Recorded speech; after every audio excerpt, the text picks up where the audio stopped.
that don't want to work, or those that think working, or those that are embarrassed of their hustle.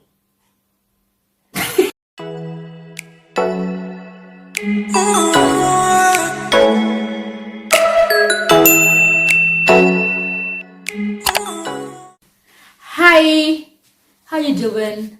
To my old subscribers, welcome back, and to my new ones, Akwaba. I am that African skincare Gertrude Darko, and why shouting?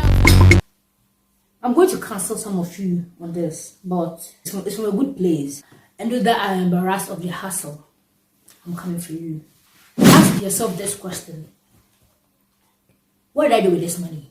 Where did this money go to? I'm here for you today, boo. I'm going to tell you how to be financially stable. Let's get right into it.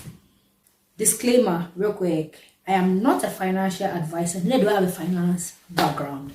This is just what helped me, and I'm going to share with you. In order to be financially stable, you have to work. You cannot be financially stable if you do not work and you rely only on allowances. Financial stability comes with financial independence. They go hand in hand. They go hand in hand. They work. You get it? Yes. So it doesn't matter what kind of work you do. It could be 9 to 5. It could be side hustle. If you're a student, you're trying to get money. No matter what you do, you still have to work, and you should be proud of your hustle, because that is what gives you the clothes you wear, the shoes you wear. That's what gives you the food you eat. In some cases, it is what makes you look the pengy thing that you are. So embrace your hustle. 2, budgeting. Of course, if you work so hard and you earn so much and you still do not budget, you come back to square zero in this case. So what you have to do is have a list with your essentials or your most needed items at the top. Most needed items, for example, your bills. The bills you have to pay a month. Most essentials are bills. After that, you also put aside money for your savings. And then you put aside money for your wants. Does that make sense? Your bills, you have to divide them into 2 categories: the fixed and the variable. With fixed, they are the bills you have to pay each and every month, the entire year. So you know that they are fixed price. You know that this is the bill that comes every month. It's the same price. For example, your electricity, your water bill, your health insurance. Yes, these are examples of fixed bills. And the variables are the groceries that you buy, the cosmetics, etc. So if you're able to categorize this under fixed and variable, then it becomes more simpler on your budget. You should also set money aside for emergencies. So when you budget based on your fixed and variable bills, your savings, your emergency funds, before you come to your wants. Now let's go to savings. The difference between savings and emergency funds is that emergency funds are for situations like healthcare that is not covered by your health insurance.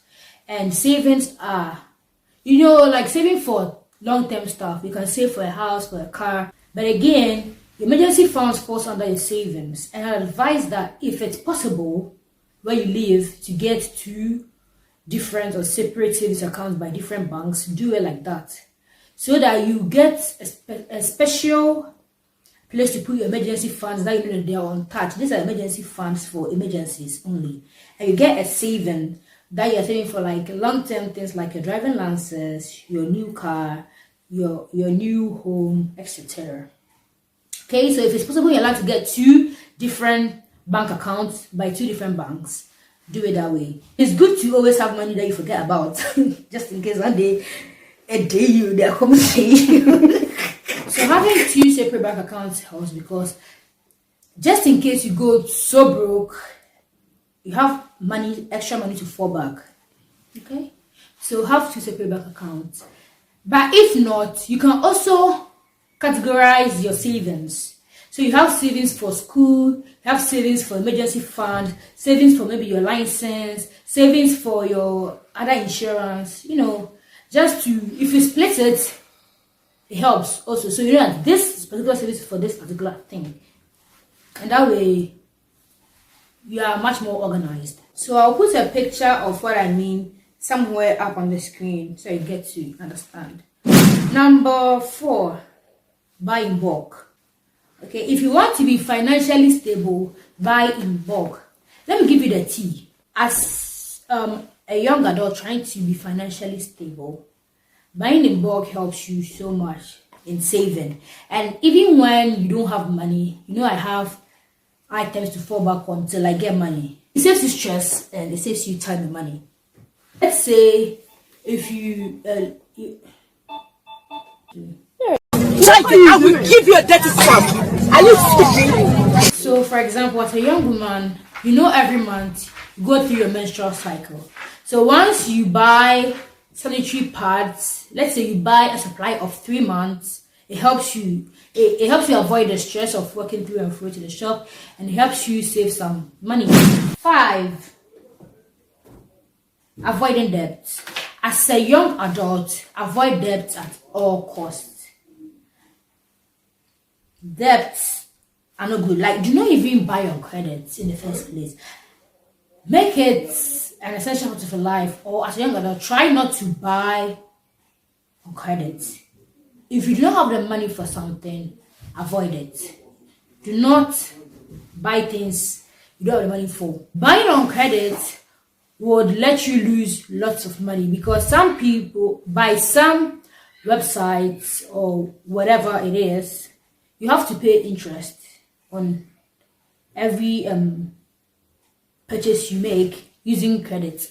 Also, when you go for a credit card from the bank, you have to pay interest. So, 1, avoid buying on credit, and do not even go in for a credit card as a young adult. Piece of advice. A piece of advice from me to you. Even if it's with family, friends, whatever, avoid borrowing from people so you don't have to owe people money. It even gives you some kind of self-worth, you get me, and it gives you peace. When you're owing people, you stress. My 6th point is investment. I know your mind is racing. You're thinking about Bitcoin, dodgy coins. No, I don't even do that myself. Let us leave that for the money gurus, okay? If you do not have any idea on how it works, avoid it. Let's leave that for Bill Gates and his people. Do not go into that kind of investing. As a young adult, the investment you're supposed to be making is investing in your talent, in your education, in yourself, by learning new skills, which you can do thanks to the internet today all over. Learning trades, new skills, new talents that will help you go far. Investing in your education, spend more time with your books. They say what? Is it you rape success and give birth to baby? Wait. It says marry your books and give birth to success. Marry your books, and that's what you have to do as a young adult. Some of us, it's not like we're not talented though.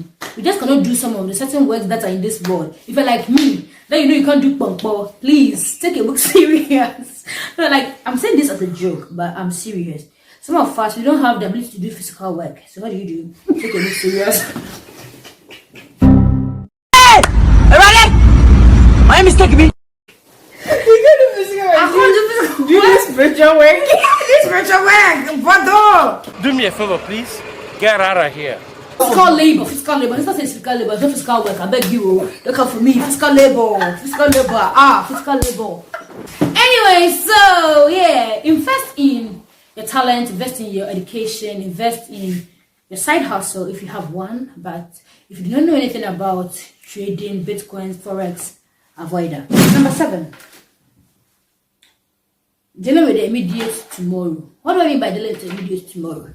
Some of us, we tend to think of what we want to become in 5 years from now, 10 years from now, 15 years from now, 20 years, etc. There's nothing wrong with thinking about what you want to do in these years. It's only 5 years from now.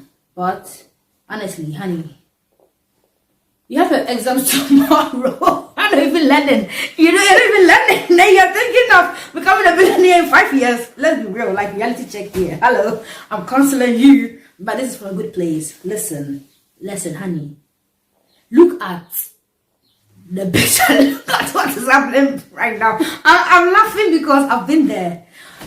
Let's focus on what is happening currently. Focus on what is happening today, next week, this year, next month. Avoid thinking for something that's happening in 10 years. Do not focus on marriage. If you don't even know what you want to do with your life when it comes to education, you don't even know the job you want to do, don't go focus on marriage. I'm not coming for you. I don't know you. I'm not coming for you. You want to get married? You don't know what to do with your life. This is very controversial, but I love you. I don't know you, but I love you. So think about the video tomorrow. Focus on what you have to do. If you want to become a doctor, work towards that. And always try not to compare yourself to others. You see these fingers? They are all not the same. Just like everyone in this world, we are all not the same. Everyone is born different. Stop comparing yourself to others. Stop trying to find yourself in others. Be you. Be you. I always say this. Be you. Oh. Be you. Oh. Comparison is the thief of joy. As young adults, we have to also use our time wisely. Know when to do what. I hope you understand. I know you get it. If you have homework, don't wear the show. I know people are fond of doing that. If you have homework, don't ignore. If you have exam coming up, don't do last minute studying. Don't procrastinate. Use your time wisely. Summary. As a young adult, first of all, have a job.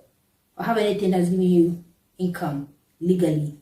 Number 2, budget. Number 3, save. Avoid debt. Buy in bulk. Use your time wisely. Stop looking at the bigger picture too much. Be content with what you have and do not compare.